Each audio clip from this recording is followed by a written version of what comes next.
Assalamualaikum, tey li ñu indi ci chaîne informatique facile. Tey dañoo indi benn astuce simple dañuy permettre ñu diviser suñu écran en deux parties.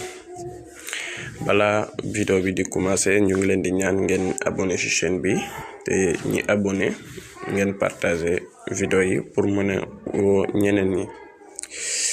Ok, tey dañoo indi loo xam ne dañuy permettre ñu diviser sunu écran en deux parties. maanaam astuce boo xam ne dañuy permettre ñu diviser suñu écran en deux parties.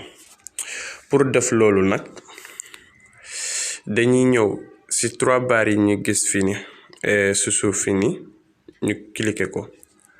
xam nga ñun dañoo bëgg dugg Facebook ak YouTube en même temps. léegi dañuy ñëw ci icône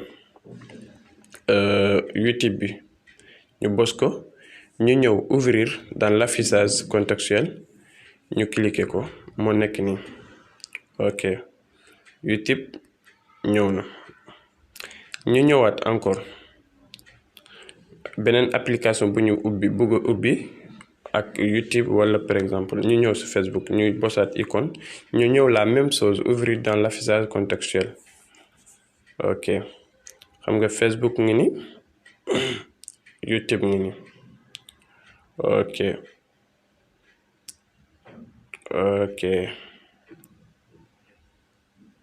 voilà, léegi mën nañ ñëw utiliser les deux en même temps. ok, donc xam nga léegi mën nañ tourner kii bi. ok, Facebook ngi ni, WhatsApp ngi ni en même temps. bu dee beneen application la ñu bëgg ubbi ak YouTube par exemple, bu dee beneen portable la ñu bëgg ubbi ak YouTube par exemple, dañuy ñëwaat fii defaat la même chose encore. bu dee Play Store la ñëwaat bos icône Play Store bi, ouvrir dans l'affichage contextuel. ok, fii Play Store ñëw na. bu dee YouTube lañ ko